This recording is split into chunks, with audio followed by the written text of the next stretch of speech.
Let's talk about what's going on in the tech world, because first of all, the iPad 3 is all the buzz, but there's a lot of other stuff going on these days. Todd Haselton is with us right now, senior editor at Techno Buffalo. We love you guys. Follow them on Twitter at Techno Buffalo.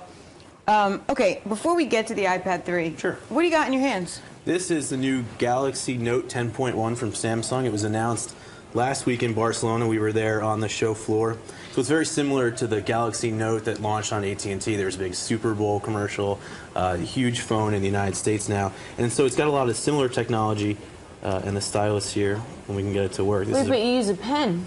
You use a pen, yeah. So it's about content creation for a lot of the parts. So you can take notes on the device. You can use Photoshop Mobile to draw pictures, edit pictures, stuff like that. So it's sort of something that I see better used in classrooms as opposed to, or people that just want to be creative on the side. More so than the iPad? I don't know. You know, we'll have to see what the iPad 3 is gonna offer, but right now this is sort of what was new at the show, among many other things. Was it one of the things that impressed you the most? It was one of the things that did impress me the most because it's taking something that usually everybody's like, stylus, why do I want a stylus? And now it's kind of showing that, hey, you can use a stylus for interesting things. And it's actually pretty fun. The only thing I wish is that it's stored inside the device. Yeah, they didn't do that. No. Huh. Just like the phone. So. Let's talk about the iPad 3 quick, because I know that's something everybody's interested in. What are we hearing about it? So today there were rumors that just broke that it's the 16th. It could launch. So tomorrow's the announcement date. They kind of, Apple stole the show a little bit during Mobile World Congress when Eric Schmidt, Google's chairman, took the stage and was trying to talk about Android. Then Apple sends out a press release from 6,000 miles away. Oh my God. You know, everybody's turning their heads and saying, hey, so iPad 3, Wednesday the 7th. So now, rumor this morning is that it'll hit store shelves on the 16th, but it's still a rumor, so we'll see. Totally did that on purpose, right? Yeah. And I know we're hearing better screen, things like that, but pretty much same product. Well, I don't know. I think it could be, it's supposed to offer better battery life, although with a quad-core processor among the rumors, that remains to be unseen too, because quad-core is obviously going to suck some power. And then, of course, there's LTE support supposed to be, that again, hit another story yesterday, which would mean it will run on AT&T and Verizon's faster networks. The 4G. Again, a battery drain.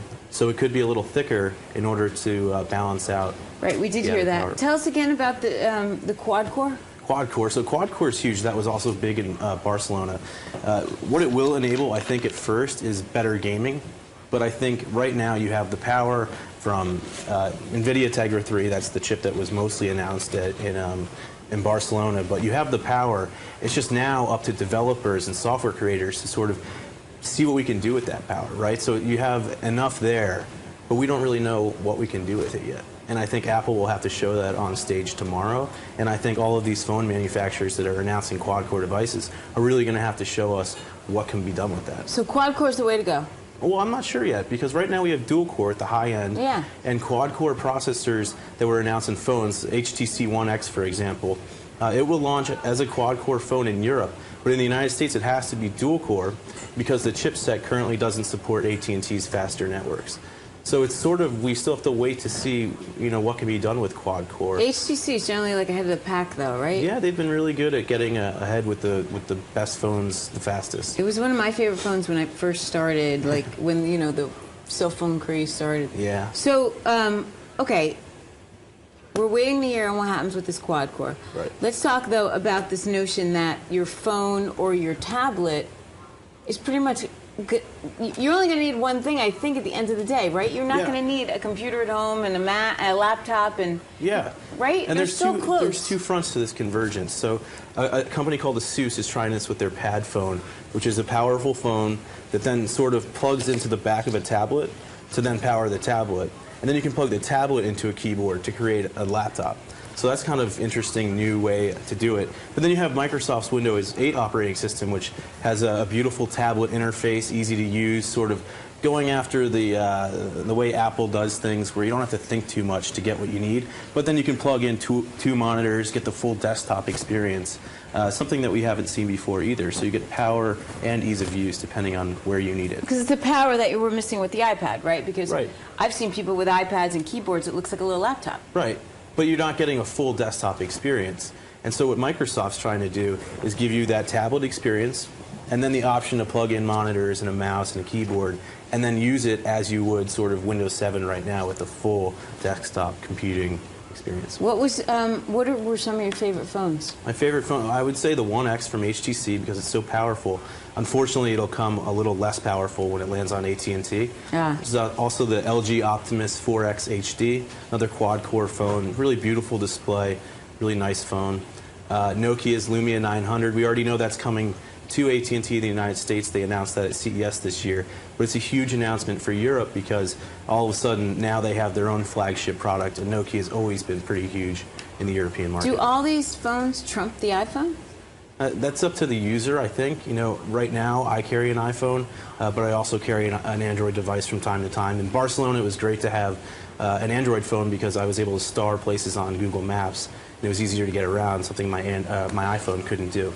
And especially when you get into these faster data networks, the iPhone doesn't support them yet. So it's what the consumer wants. If you want these AT&T or Verizon's LTE I think there's so networks, much unknown out there, though. Like, I don't know really the difference between the Droid and the iPhone. Yeah. I mean, it's really about playing with devices and Yeah. consumers seeing to find out what they want. But as you get more powerful, I think we'll see the reliance fall on developers. And so consumers will start to see, hey, I can do this with my phone because developers are saying, you know, we have the power and this is where you can go. So what's the next big thing to look for? iPad 3. Really? Yeah, it's going to be huge. You know, We but gonna we'll get see. one? I think so. I think so. It depends how long the lines are. And what about these phones? When these phones come to the United States, what are you getting? I'm looking at the Lumia 900 still. You know, I really want to see Nokia get back in shape in the United States. It's a beautiful device. Windows Phone's a great platform. I want to see where Microsoft takes it. But also, you know, the HTC One X is a beautiful phone too. So. Well, then we'll you see. got to come back But then and there's tell the us. iPhone 5. And there's the iPhone 5 coming. You're right. So you got to come everybody's back and trying to tell us. catch up. Okay. To Apple. Yeah. Yeah.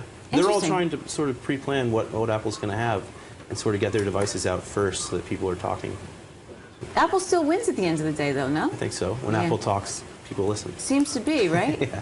You know, I heard the other day that Ferrari is putting their new one out in white because of Apple products. There you go. We're at the Geneva Auto Show this week, actually, too. Check out the white Ferrari. Todd, you're awesome. Todd Haselton, senior editor, Techno Buffalo. Follow them at Techno Buffalo. You're great. Thank you very much. Thank you.